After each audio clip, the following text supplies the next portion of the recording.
शीतला माता की व्रत कथा प्रारंभ। एक बार शीतला माता ने सोचा कि चलो आज देखूं कि धरती पर मेरी पूजा कौन करता है, कौन मुझे मानता है।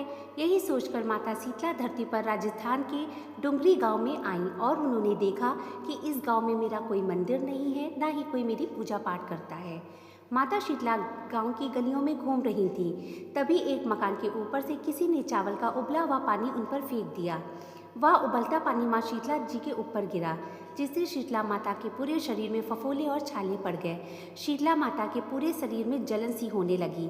शीतला माता गांव में इधर उधर भाग रही थी और चिल्ला रही थी, अरे मैं जल गई, मेरे शरीर में तपन हो रही है, जल रहा है, कोई मेरी मदद करो। लेकिन उस गांव में किसी ने भी शीतला माता की सहायता नहीं करी। वहीं अपने घर के बाहर एक कुम्हारिन महिला बैठी थी। उन्होंने देखा कि अरे यह बूढ़ी माँ तो पूरी तरह जल गई हैं, उनके शरीर पूरी तरह से फफोलों से भर गया है, इनके पूरे शरीर में छाले पड़ गए हैं, यह तपन सहन नहीं कर पा रही हैं। तब उस कुम्हारिन ने कहा, हे माँ तू मेरे यहाँ आकर बैठ जा, मैं तेरे शरीर पर ठंडा ठंडा पानी डालती हूँ। कुम्हारिन ने उस बूढ़ी माई पर ठंडा ठंडा पानी डाला और बोली, हे माँ मेरे घर में रात की बनी हुई रबड़ी रखी है, थोड़ा दही भी है, तू दही रबड़ी खा ले। जब बूढ़ी माँ ने ठंडी ज्वार के आटे की रबड़ी और दही खाया तो उनके शरीर की तपन थोड़ी कम हुई। तब उस कुम्हारिन ने कहा, आ जा माँ, मैं आपके जो है सर के बाल सही कर दूँ, मैं आपकी चोटी गुड़ दूँ। और कुम्हारिन माई की चोटी गुटने हेतु कंघी बालों में करती रही। अचानक कुम्हारिन की नज़र उस बूढ़ी माँ के सिर के पीछे पड़ी तो कुम्हारिन ने देखा एक आँख बालों के अंदर छिपी थी। यह देखकर वह कुम्हारिन डर के मारे घबराकर भागने लगी। तभी उस बूढ़ी माई ने कहा, रुक जा बेटी, तू डर मत, मैं कोई भूत प्रेत नहीं हूँ, मैं शीतला देवी हूँ। मैं इस धरती पर यह देखने आई थी कि मुझे कौन मानता है, कौन मेरी पूजा करता है। इतना कहकर माता चार भुजा वाली हीरे जवाहरात के आभूषण पहने, सिर पर स्वर्ण मुकुट धारण किए हुए अपने असली रूप में आ गई। माता के दर्शन पर कुम्हारिन सोचने लगी कि अब तो मैं बहुत गरीब हूँ, इन माता को कहाँ बैठाऊँ। तब माता बोली, तुम कौन सी सोच में पड़ गई बेटी। उस कुम्हारिन ने हाथ जोड़कर आंखों में आंसू बहाते हुए कहा, हे माता मेरे घर में चारों ओर दरिद्रता है, मैं आपको कहाँ बैठाऊँ। मेरे घर में ना तो चौकी है, ना बैठने का आसन है।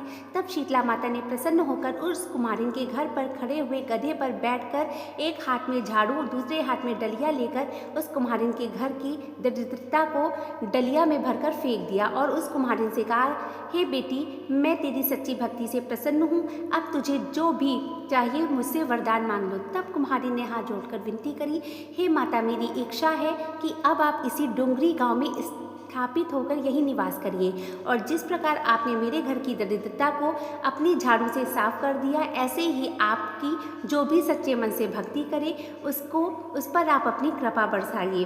अष्टमी के दिन आपको ठंडा जल, दही व बासी ठंडा भोजन चढ़ाए, उसके घर की दरिद्रता को आप दूर करना एवं आपकी पूजा करने वाले महिला का अखंड सुहाग रखना, उसकी गोद हमेशा भरी रखना। साथ ही जो पुरुष शीतला अष्टमी को नाई के यहाँ बाल ना कटाए, धोबी को कपड़े ना धुलने को दे, पुरुष भी आप पर ठंडा जल चढ़ाए, नारियल फूल चढ़ाकर ठंडा बासी भोजन करे, उसके काम धंधे व्यापार में कभी दरिद्रता ना आए। तब माता बोली, तथास्तु।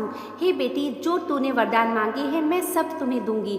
हे बेटी तुझे आशीर्वाद देती हूँ कि मेरी पूजा का मुख्य अधिकार इस धरती पर सिर्फ कुम्हार जाति को ही होगा।